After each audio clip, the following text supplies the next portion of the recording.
Hey there, music magicians. Have you ever tried using AI-generated music but felt stuck when it wasn't quite perfect for your video or podcast?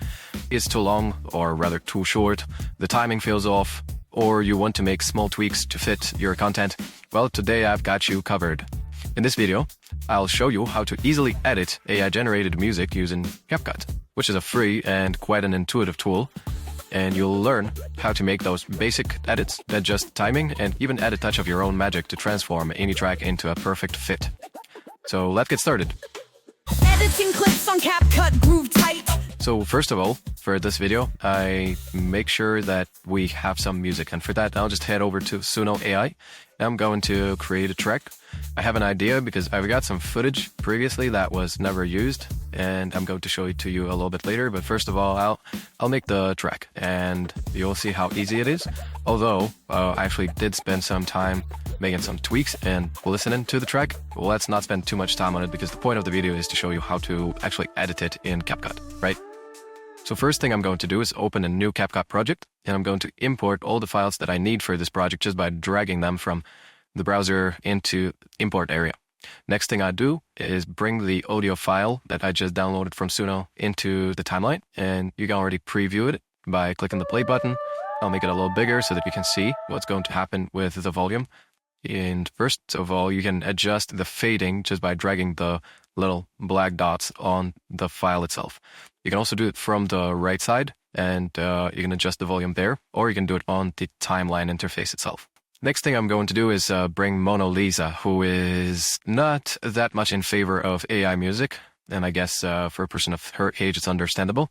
So what I'm going to do, I'm going to create some space for her to tell us her opinion about AI music. One thing I'm going to do right now is extract audio from the track so that I can clearly see where she starts talking and where she stops. Then I'm going to select the file again, and I'm going to introduce some automation points from which we're going to decrease the volume up until the point when the volume is decreased, put another one when it should resume to its normal volume, and the time when it should finish it.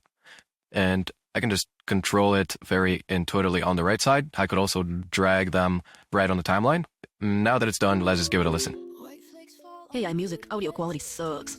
Okay, Mona Lisa, I hope you can change your opinion at some point. All right, it's time to play with some footage. And what I wanted to show you is how to synchronize the footage changing or pictures changing to the beat of any song or instrumental music. I will click on the little AI with a marker, so it will mark the beats. Beat 2 is a bit more frequent, but I didn't find it too helpful. So I'm going to pick beat 1, and then I'm going to cut the length of the footage and adjust it so that every new scene starts with a new marker. All right, let's take a look at it.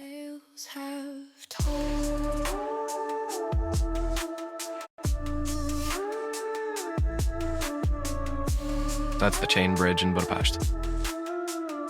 And that's the Hungarian parliament.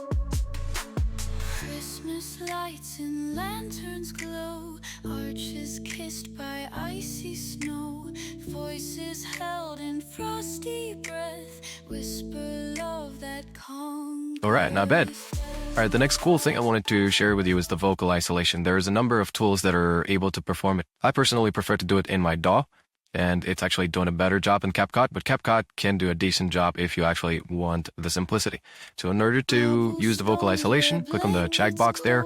Might take a bit of time, so because for this video, I already done it in advance, it will happen instantly, but for you, it might take a minute or two. And after it's completed, you have options to either just preserve the vocals or preserve the instrumental alone.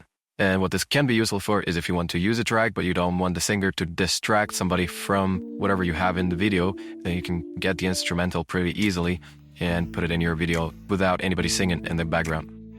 The last couple of features that I wanted to share with you is how to edit the track so that it doesn't end abruptly. So a lot of times when you export a track, it might end on some weird notes. So you can easily edit it in CapCut, and you can cut just a piece of it, or you can drag the length of it to the point that you need it to stop at. You can also fade out, as I said before. But the most important thing I wanted to point out here is that this is a pretty nice way to actually extend the tracks and make them loop for as long as you need. You just need to copy the track multiple times on the timeline, somewhere closer to the end, you might want to fade it out. Somewhere where the track is being extended from, you need to just fade it in. And then what you can do is align it by the markers that are already in place there. Just like that. And now it's fallen into the perfect beat.